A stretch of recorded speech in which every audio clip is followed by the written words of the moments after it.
So the people that still living are just as much of a concern to me as, the people that, the person that passed. And there are a couple instances that, I just thought my world ended.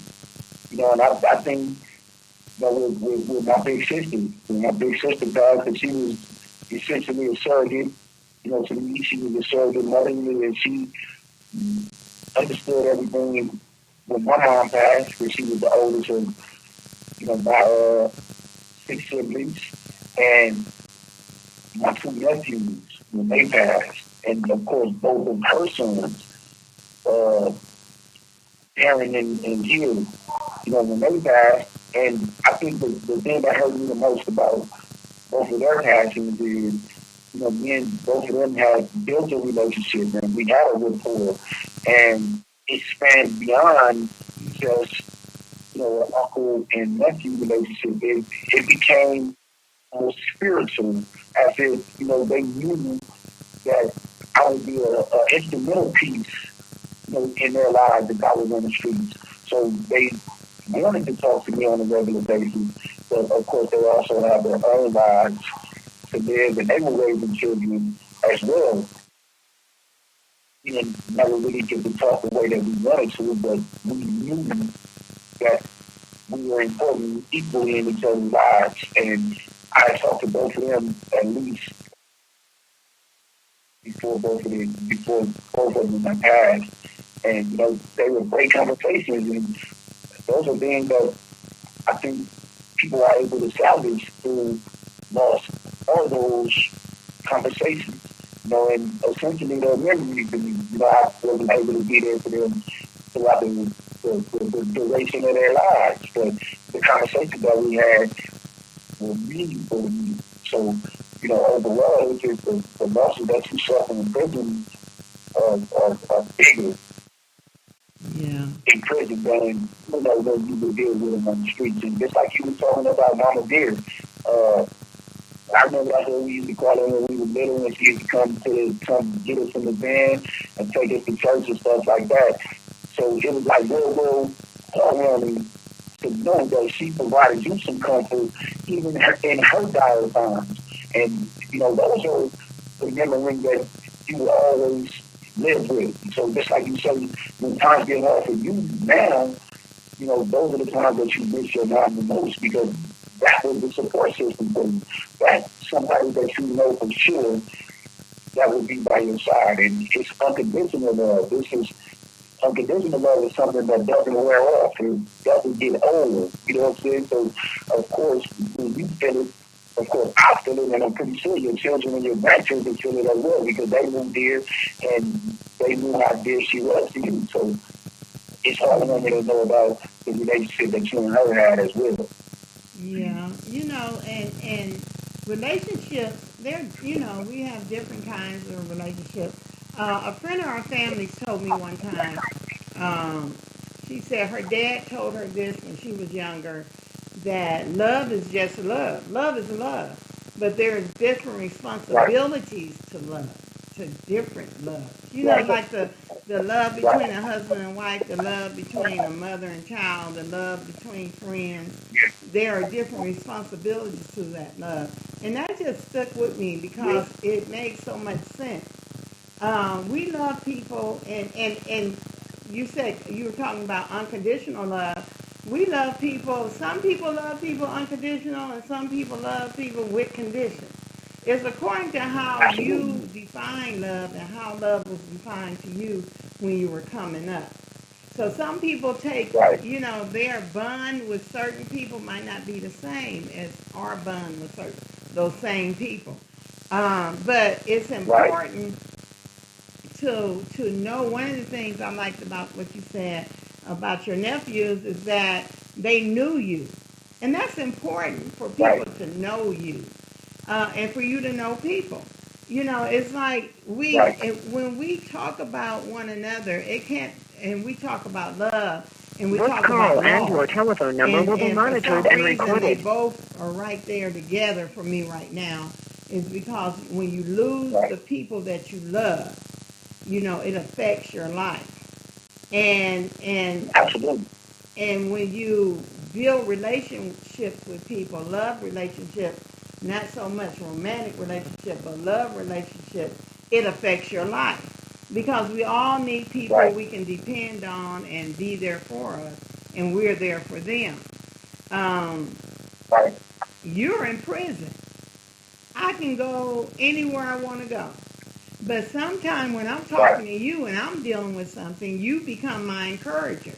And I was like, wow, Right. look at that. I used to Right. change his diaper.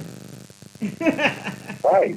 And now, Right. but that's how relationships go. That's how, we build relationships and we create bonds and whatever. Words can be just said. Absolutely. People can say, I love you all day. If there's never no action Right. behind it, there's just empty words. I know a Right. person that said, well, I love them because they're that. It's like, because they my mama, because they my sister. I love them because I can't Right. help but love them because they my sister. Well, that's not true love. Right. If you're only loving Right. people because of a title, then that's not real love. So we have to know one Right. another and understand one another so we can be there for one another. I love family. Yeah. I meet Right. family all the time that I've never seen before. I have some great great nieces and nephews in Fresno, California that I don't know if they walked past me, stood in front of me, I'd probably be like, oh, hi, because I wouldn't recognize them. And that's why family is so important to that we stay in contact with each other. And even if it's just a once a year reunion or something, not just coming together with Right. funerals and stuff like that. It's important that we connect with one Yes. another. Um, so back to, kind of went on a rabbit trail, but back to the losses, having losses in prison, and what they do in Right. prison, from my understanding, they used to do this also well, what they did in juvenile hall, they would allow a parent to come up there if they had a loss. But usually, what is it, the chaplain or the counselor, they come Right. and get you when they tell you about Well, something that's happened in your family. well, it's usually a counselor that calls you and lets you know that they usually tell you to call. This call and your telephone number will be monitored and recorded. You know, for example, they'll say, if I lose somebody today, they'll say, hey, well, do you know someone named Bella Judge? Like, yes. Okay, well, she told me to call. She wanted you to call because there's an emergency in your family right now. So, of course, I already have your number, so they allowed me to get on the phone and, I call you. But they do provide a chaplain for you. But me, I never once allowed the chaplain to come and talk to me about anything. I don't want to hear it, and because it's just, you just go through the motions. And I want to talk to people that actually care, just like you spoke of. I Yeah. want people to talk to me that actually love me and feel my loss. I don't want to talk to someone, that's basically doing a job because he has to. But that's the process, that's the protocol. But overall, people in prison, we mostly deal with things ourselves, and kind of internalize it and understand it, from my own perspective. And I don't need anybody to rub my shoulders that don't care about me, so I'm alright, so, and I get in touch with whoever, I call and talk to other family members. Like when my nephew, Darren was killed, Jonathan called and told me everything, and, me and her, we stayed on the phone for about an hour, and, the whole time, I had to kind of help her because she couldn't stop crying. She couldn't Right. stop crying, and I could barely understand what she was saying, and then I start tearing up, and then felt it in my heart. So, but yeah, that's the protocol in prison, though. But to elaborate on what you were saying earlier about like distinguishing the difference in love, from a mother, father, grandmother, boyfriend, girlfriend, whatever. I think, life teaches you that. And, what I said about unconditional love, of course, I was plagiarizing Tupac. He got a song called Unconditional Love, and he was saying, this is this is the love that never wears off. It never gets old, no matter what people go through in life. That's what unconditional love is. And Mm-hmm. when you have people in your life that put conditions on love, it's what helps you understand what the differences are. Now, Mm-hmm. there's the devil judge, she knows it never fade. It'll never wear off. She can wear the love from life forever. And she already knows what that smell like, she knows what it look like, so she never has to worry about it. So none of those things will ever be in question. But, as you go on in your life, there's always going to be questions about, who loves you unconditionally and who loves you with conditions. But also, people love you in the moment as well. So, when you go through certain things, and no matter how small they are or how big they are, people can turn the love on and off. And those are the people that I want to stay away from. I don't want you to be able to turn the Yeah, love off but again. that's not true love anyway. That's not real love, you know, because Right. if you can turn love on and off, and that's the thing I had a problem with a person not too long ago. If you can turn love on and off, because if I tell you I love you, I mean it. And I, Absolutely. it's not so much. I didn't tell I told my children I loved them as they were coming up, but it wasn't a phrase that I used every day. But they knew I loved them Right. because of how I treated them, how I provided for them, and how Right. those kind of things. Because love is just a word unless there's action behind it, unless something it's concrete when you have actions behind it. Uh, I don't have to hear I love you. I need to see I love you. I like what you said. I said, well, go ahead, Yeah. poet. A fragrance of Yeah. love. Okay. Hey, Right. that was good. So it's Yeah. like, yeah, there's a fragrance of love that is there when you with people that love Yeah. you. And it doesn't For have sure. to be, said over and over again because, Right. that means nothing. Right.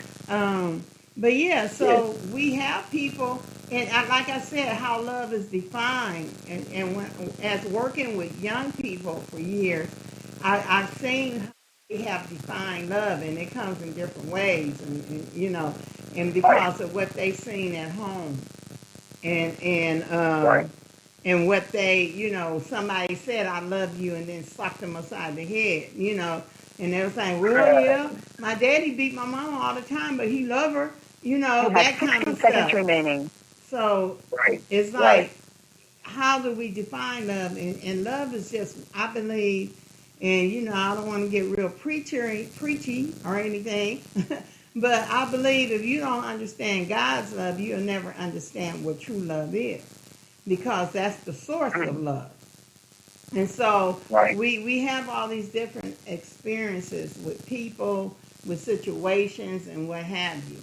But we want to make sure we're not tainted by other people's contaminations of what they say love is. Right. When Right. I love, and I don't put conditions on it. I love you if you made me mad today. I love you if you betrayed me tomorrow. I still love you because I can't turn it off. I may have to Right. keep a safe distance from you if you become toxic, Right. but that doesn't mean I don't love you. And so we see that all the time. Um, so we want to make sure we are always producing love, and we're understanding love, and that we are demonstrating that in hard times and in good times. We'll be back. Thank you for listening.